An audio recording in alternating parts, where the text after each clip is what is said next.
Hey there, everyone. Jeremy Plonk here from First Bet and Express Bet. Proud to host the It's Official podcast created by Jeff Siegel. And we're going to take on 5 hot topics this week. It doesn't feel very hot. The weather has changed, obviously, and the winds of change are in place in the racing industry right now as racing in Kentucky switches to Turfway Park on Wednesday this week for the winter season there in Florence. Then we also have on the West Coast, Los Alamitos opening their fall meet, the Starlet and the Los Al Futurity races that we'll look forward to at Los Al coming up over the next month until the start of the season at Santa Anita on December 26th. So Southern California's racing switches venues from Del Mar to Los Alamitos this Friday. And a week from Friday, it'll be Oaklawn Park opening their long stand that runs all the way through May in the Kentucky Derby. So looking forward to the Oaklawn racing action getting underway a week from this Friday. So a lot of change in the racing calendar, but some things stay the same, including our format here in the podcast. So with the It's Official podcast, without further ado, and we'll talk about further ado in just a bit, let's go to our 5 hot topics this week. First up, as it is each and every week, the Goosebump Award. Which race or horse got us most excited, the most thrilling finish, or the most impressive performance? The one we're going to remember. I'm going to go back to Churchill Downs. Their Stars of Tomorrow card on Saturday, where in the stakes race for the 2-year-old fillies, the Goldenrod expected good things out of Bella Ballerina, and several top players in this race all delivered. As they come for the top of the stretch, Let Me Count the Ways has lost the lead. Bella Ballerina first off the turn. Let Me Count the Ways back into second. But here comes Atropa. Here comes Life of Joy. Here comes Just Singing. They're deep in the final furlong. And Bella Ballerina's kicked away by 3. Atropa with a fast finish. Just Singing with a fast finish. Bella Ballerina holds on. Bella Ballerina. Not the most dominant victory, certainly an exciting finish, and I love when the top horses in a race deliver their A games, and that's what we got in that race. Atropa, the runner-up, ran outstanding in there, but the winner, Bella Ballerina, really the one to keep an eye on moving forward because she is a half-sister to Pretty Mischievous, who, of course, in her 3-year-old campaign, won the Kentucky Oaks, won the Acorn, won the Test Stakes, was just a tremendous filly during her 3-year-old season. Interestingly enough, Pretty Mischievous, also trained by Brendan Walsh for Godolphin, the same family. She was 3rd in the Goldenrod Stakes as a 2-year-old. I think maybe as a 2-turn prospect, we're looking at a horse like Bella Ballerina by Street Sense, who could really, really be effective going around the 2 turns. And we saw it there, holding on and lasting. But again, good horses were closing on the back end of that race.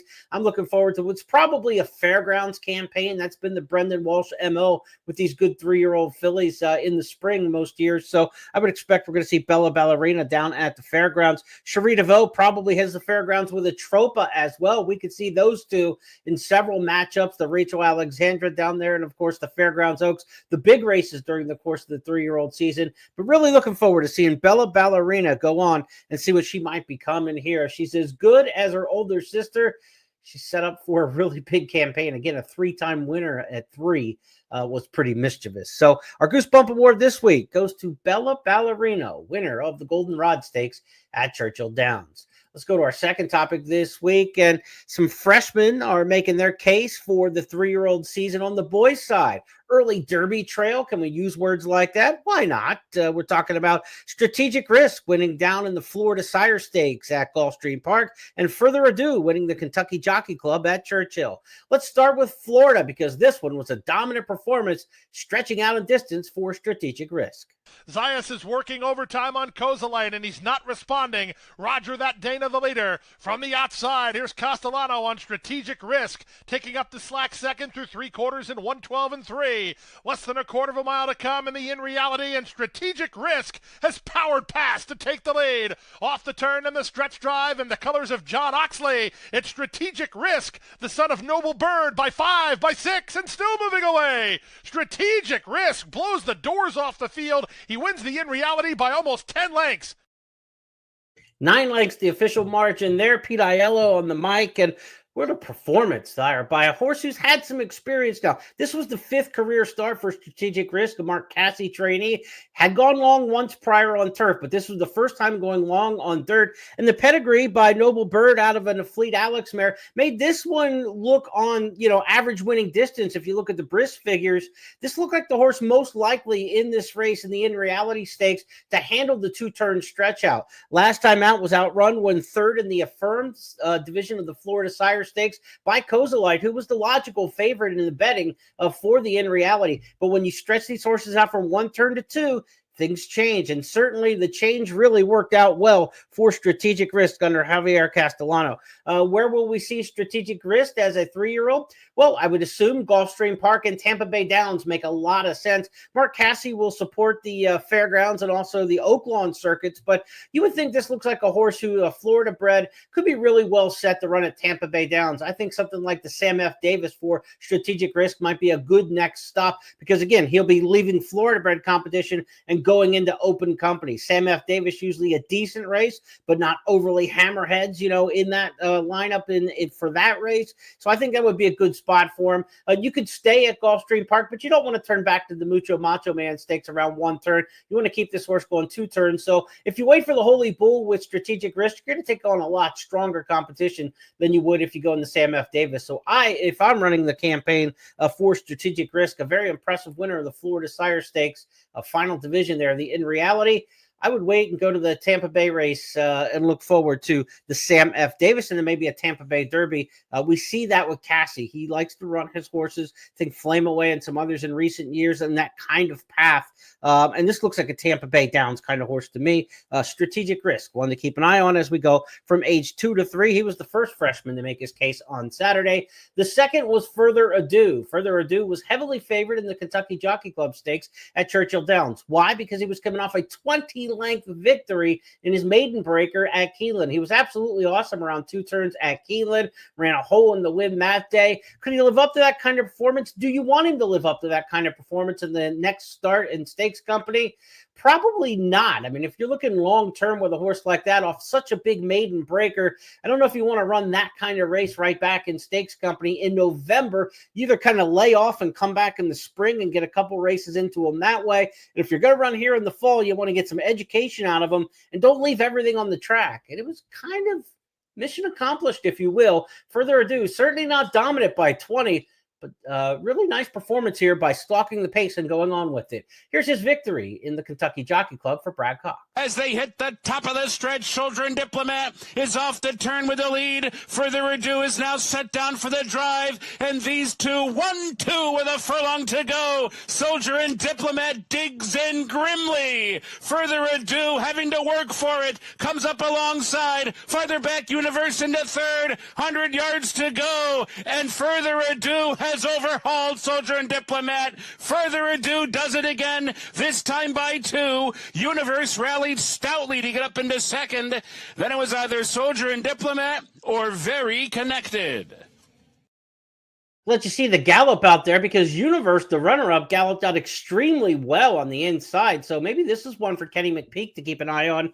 Where will McPeek go during the spring? Certainly he'll have horses at Fairgrounds and at Oaklawn Park. And McPeek's better 3-year-old colts, it seemed like, kind of take that Oaklawn path a lot of years. And maybe with the Fairgrounds purses and the Oaklawn purses as strong as they are, there'll be no reason to kind of get out of that region of the country in the early part of the season. Of course, McPeek will always be a guy who's going to look at the bluegrass in April at Keeneland with some of his better 3-year-olds. So if you're starting to look at a campaign for some of these horses, Brad Cox with Further Ado, he's got to be happy enough with what he got out of this race. He'll also look at those Fairgrounds and Oaklawn races. You'd have to think. Remember, Further Ado is owned by Spendthrift Farm, who also owns Ted Naffy, who's the favorite for the Kentucky Derby based on some future wagers we'll take a look at in just a little bit. But when you've got Ted Naffy and Further Ado, you're going to keep them separated. Spendthrift Griff is going to tell Todd Pletcher to keep Ted Noffey away from Brad Cox's runner in here, further ado, and maybe they'll meet in the Kentucky Derby, but I'm certain that they would not meet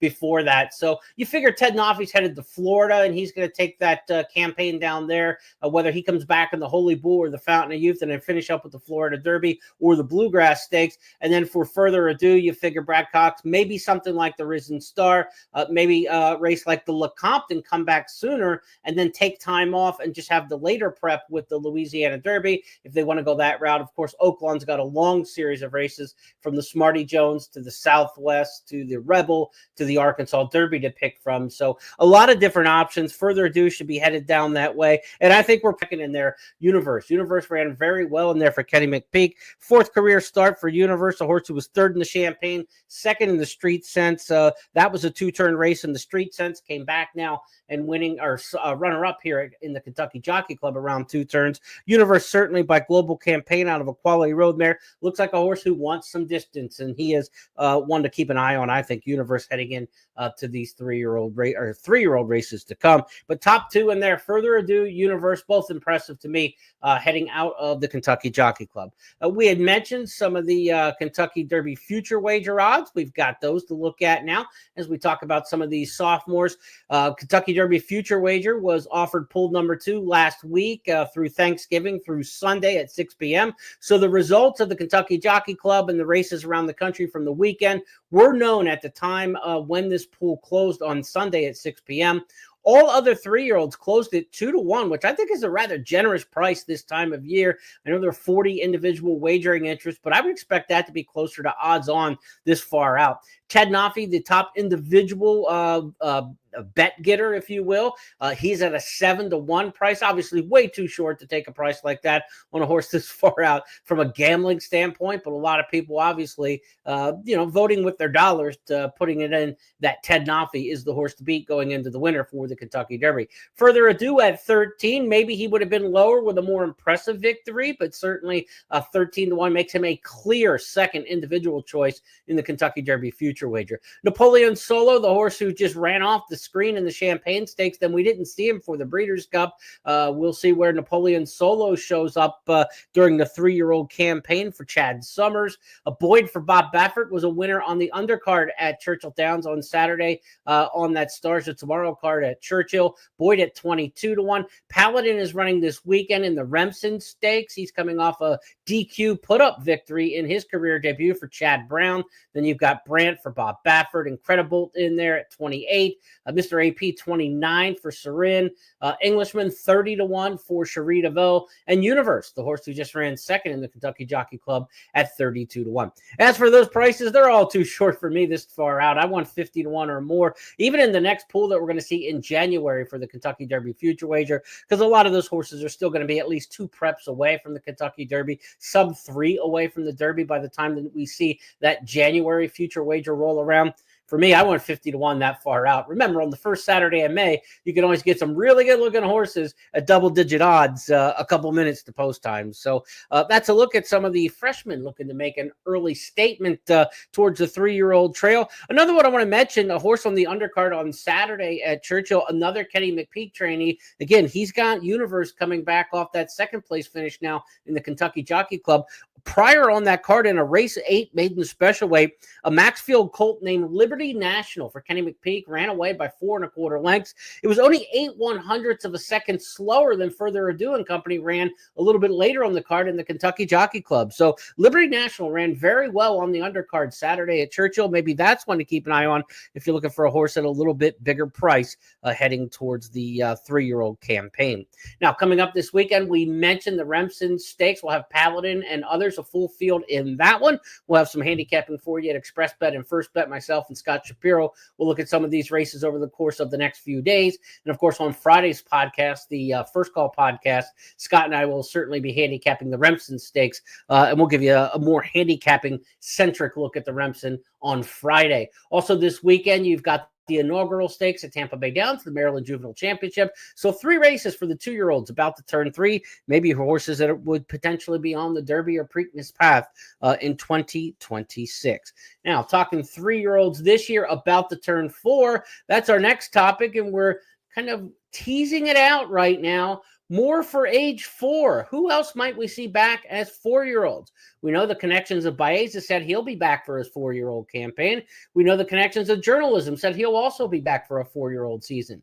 Last week, Bill Mott threw a nugget out on FanDuel TV saying that he hasn't heard yet that Sovereignty won't be back. So we're kind of crossing our fingers and hoping perhaps we'll see Sovereignty as a 4-year-old. Maybe some news will break on that in the coming days. Certainly you would expect some kind of note on Sovereignty and decision to be made on him in short time. I mean, if he's going to get back to the races in 2026, I mean, certainly how they want to campaign him would almost have to include the Dubai World Cup, given the connections of Gaddafi and the ownership there. You would think they want to have him in their signature, 8-figure race. So I would expect Dubai World Cup in late March, 1st of April. I'm not sure where it falls on the calendar in 2026, but last week of March, first weekend of April, you got to think the Dubai World Cup would be in the plans if they are going to run Sovereignty back as a 4-year-old.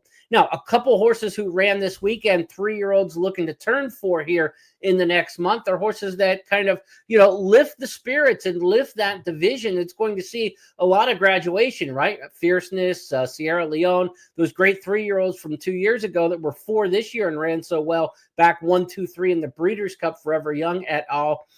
You've got the horses that need to replace them in that handicap division, and some pretty good 4-year-olds made a case for that this past weekend, one of which was Magnitude. Magnitude and Chunk of Gold, the 3-year-olds, led the way down the stretch in the Dubai World Cup winner hit show, split them in the exacta in the Clark handicap.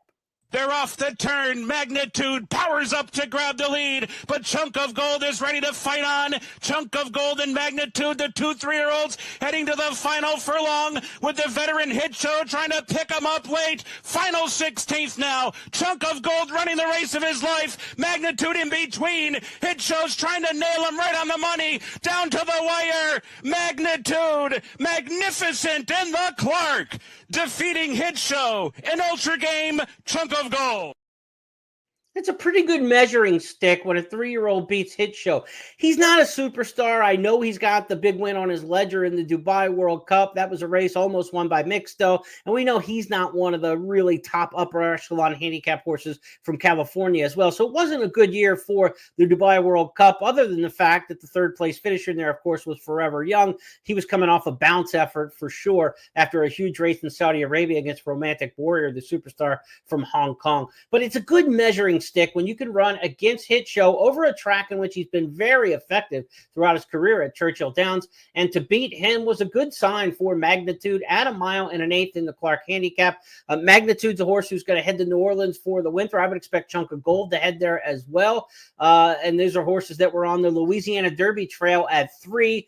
They'd be on the New Orleans handicap path, the New Orleans Classic, I believe it's called now. You would have to look forward to seeing those horses in those kind of races. The Oaklawn handicap would be a great spot for both of those horses coming up in the spring at Oaklawn as well. You could certainly make both of those races, New Orleans Classic and Oaklawn handicap, and that would be a good campaign for those runners. Then, of course, you've got the big one at Churchill Downs and the Stephen Foster after the Derby and on to the rest of the campaign. But these 3-year-olds turning 4 are going to add some good depth to the division, which probably needs it. Now, one of the 4-year-olds turning 5 next year is Forever Young. He's expected to be back. A light campaign, Forever Young again, Saudi, Dubai, a prep, Breeders' Cup Classic, maybe another 4-race campaign for him. We'll see what they end up doing with him in Japan. But his follow-up horse, remember 2 years ago, was Forever Young, barely missing in the 3-way photo in the Kentucky Derby. His follow-up this year in the Kentucky Derby was a horse named Luxor Cafe, who I really liked going into the race, and I thought he had a big chance in there. Didn't have the greatest of trips. He fired okay in the Kentucky Derby. Well, Luxor Cafe's still going at it, and he's running this Saturday in the race that used to be called the Japan Cup Dirt. It's the Champions Stakes, and I'm looking forward to seeing him back on dirt and what he might have as a 4-year-old campaign. Since the Kentucky Derby, we saw Luxor Cafe finish 3rd in his return race, and then last time out dropped in the Grade 3 company to prep for this Champions race, and he looked awfully good. Let's take a look over in Japan. Here he is last time out, winning the Musashino Stakes.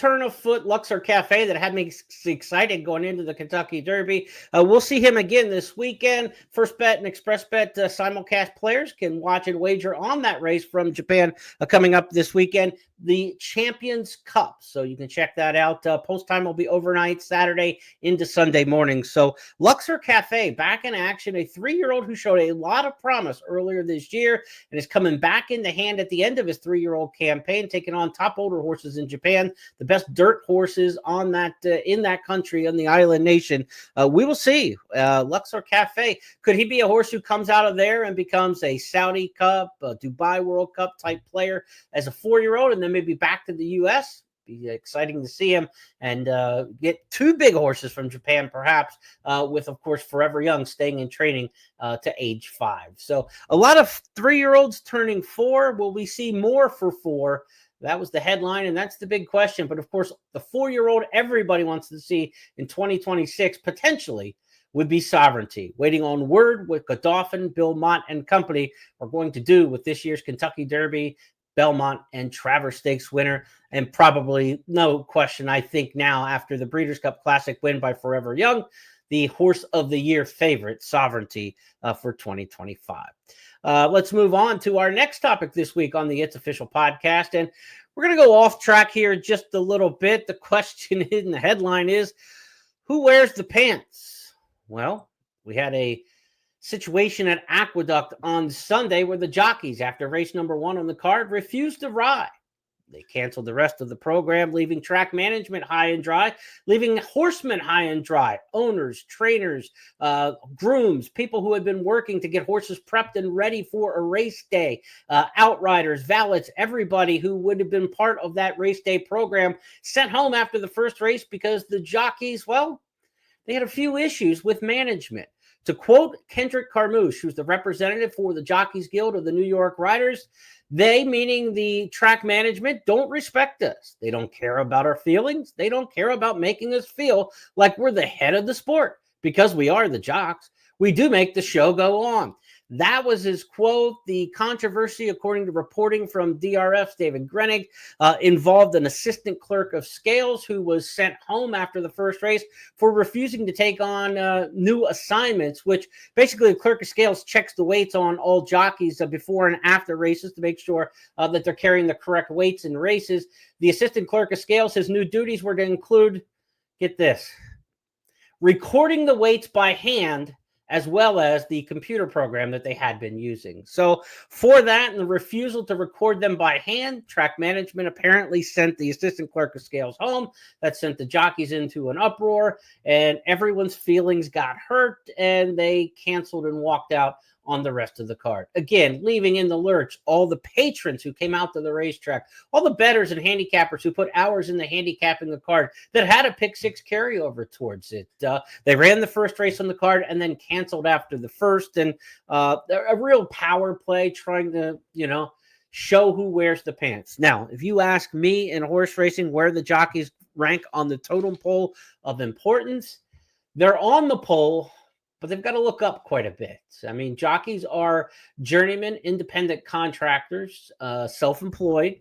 They are not part of the organization of the racetrack management itself. To me, you start at the top with the racetrack owners and operators. Without them, none of this goes on. It's their real estate. It's their licenses. It's their associations with the state and the governments and the taxes that they pay, the purse accounts that they gather and distribute, right? I mean, without the track management, none of that happens. So to me, the track management is at the top of the totem pole. And for the jockeys or anybody else to kind of play power play to that just is disingenuous. And so, look, track management is not out of bounds in criticism for sure as well. And I'm certainly not being a homer towards, any particular organization or not, and not even to this specific case. But without them, you don't have anything. Because look, if you have a track organization, and you see this in some smaller countries, you can have your own horse population, right? You can breed horses.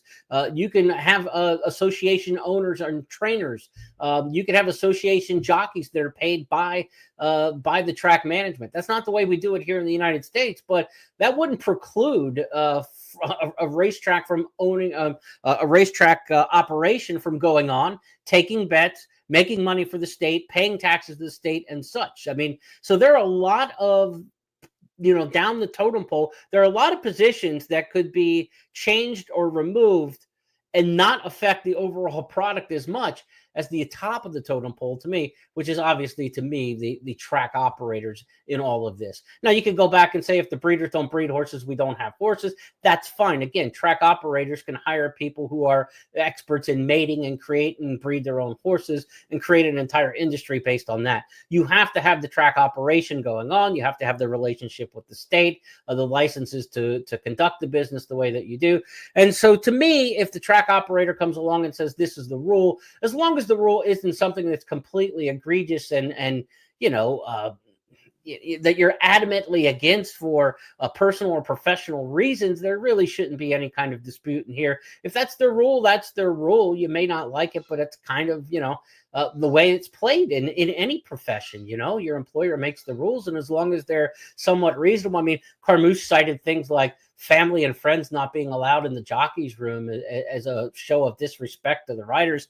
I mean, there are plenty of professional sports organizations that would not allow the same thing to happen in their locker rooms as well. And when you talk about the integrity of the game, who comes in and out of a particular room, like a sacred thing like the jockey's room prior to a race or after a race, when you're looking at the integrity of the sport and the gambling that's going on, the fewer people that are involved in contact with the jockey during the course of the race day, the better. I mean, for the integrity of the sport. So get down to the paddock, talk to the trainers and owners that you're riding for in that particular race, get back, change your silks, come back down and do it again and talk to your next client as you're an independent contractor working throughout the day.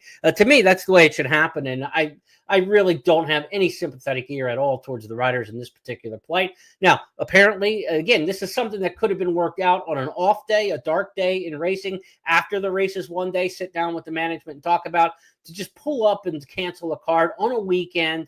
At a time when, the NYRA racing, it's not the marquee racing in the country, but there's not a lot of great racing going on a Sunday in late November like this. They're very much in the spotlight from a national standpoint of simulcast percentage and percentage of the rake and take throughout the course of the country. So this really hit the track. It hit them below the belt in my estimation, and just was uncalled for on Sunday to do it mid-card like that after the card had begun. So that's our fourth topic this week. Who wears the pants? To me, it's the track management. Sorry, jocks, can't side with you on this one. And from a standpoint of cancellations, this is yet another line of almost comical cancellations that we've seen at Aqueduct over the past year or so. This one here on December 1st, the jockey's feelings, the reason for the cancellation. I titled this, "The Dog Ate My Homework." These are the bad excuses for not showing up for work here. Car shows, loud music. Remember that one back March 30th? There was a car show in the parking lot for the casino that runs Aqueduct. The music was so loud that they couldn't run the races that day, so they canceled the card due to loud music in the parking lot. And then, of course, just about 14 months ago, back on October 11th of 2024, they were doing some roof work, and the fumes from the tar on the roof and the paint were so bad that it infiltrated the press box in the steward's booth, and it wasn't safe for the stewards to adjudicate the races because of the fumes coming off of the roof on a race day, which would not be the best of times, I would think, to be tarring the roof while the races are going on. So look, there's a lot of, cynicism, obviously, in this particular topic, but it just goes to show that if there's a way to screw things up, entities will find a way to screw them up sometimes. Let's get our heads on straight and hope that 2026 doesn't have these kind of nonsensical cancellations, not just at Aqueduct, but around the country for sure. Let's go to our fifth and final topic. As we do each and every week, we get back on schedule here with our Stars of Tomorrow. Of course, they had the Stars of Tomorrow card last Saturday at Churchill Downs, up and down the line with 2-year-olds to watch. And boy, did we find one in race number 12, a maiden special weight. Brad Cox won 5 on the card, including this one. Cannoneer. Circle this one for 2026. In the corner nicely there. They're off the turn. Cannoneer in front by 3, heading for the 8th pole. Cornwall Boss trying to muster up a late challenge. Associated has given way. Dragones has given way. Cannoneer has done none of that. In fact, Cannoneer is finishing full of run. Big time strides to the wire. Cannoneer crushed them. Cannoneer, he sounds a little bit like Cannonade and Cavanier, and if he's a combination of both, he's got a lot of Kentucky Derby dreams ahead of him. $1.7 million purchase here. This is a horse who won his 7-furlong race here in 121.63, 7.25 length victory in this particular spot. He's by Into Mischief out of Catch the Moon. That makes him a half to Gervin, a Louisiana Derby and Haskell winner, also a half to Midnight Bourbon, runner-up in the Preakness, runner-up in the Saudi or in the Travers, third in the Saudi Cup, made over $3 million. So this is a very, very well-bred Into Mischief in here for Brad Cox, Stone Street Stables et al. Star of Tomorrow, Cannoneer. Where might we see that one show up next year? Again, Brad Cox is going to have to separate Further Ado, Cannoneer, and his cast of characters headed towards Oaklawn and also towards Fairgrounds this winter. Probably those two locales. This year was the year where he had Tapan Street and some other horses down at Gulfstream Park. So I'll be curious to see if Brad Cox goes back to Gulfstream with some of these good 3-year-olds. Again, he would have to run the Spendthrift horse against Ted Nafi, so he's not going to go to Florida, you would think for sure, with the Spendthrift farm horse Further Ado, but maybe Cannoneer would be a horse that he looks at in Florida. We'll see how he wants to separate his charges, but again, Brad Cox will be very visible on 3 fronts next year, including Cannoneer, one to watch in our Star of Tomorrow. Let's review the 5 topics on It's Official this week. Our Goosebump Award was Bella Ballerina, the half to Pretty Mischievous, Kentucky Oaks winner from a year ago, winning the Goldenrod Stakes and a good finish with a Tropa. Our freshmen who made an early case this week were Strategic Risk, winning the Florida Sire Stakes by 9 lengths in the In Reality division around 2 turns. Further Ado backed up his 20-length win at Keeneland with a 1 3/4 length win in the Kentucky Jockey Club, where Universe galloped out really nice for Kenny McPeek and is also one to watch. Kentucky Derby Future Wager pool number 2. The results are in. Further Ado, the 7-1 individual favorite for that. More for age 4. We're still waiting to see what's going to happen with Sovereignty, the expected horse of the year. A decision on his 4-year-old campaign could be coming up soon, or retirement. We know Journalism and Baeza are back. Magnitude won the Clark in a very good performance, beating the Dubai World Cup winner in that one. Magnitude will be headed to Fairgrounds for his 4-year-old season. Luxor Cafe, a good-looking 3-year-old from Japan who came over for this year's Kentucky Derby, will run this Saturday night into Sunday morning. We'll see him in the Champions Cup in Japan, the former Japan Cup third. We'll see maybe he could be another 4-year-old to add to the mix next season.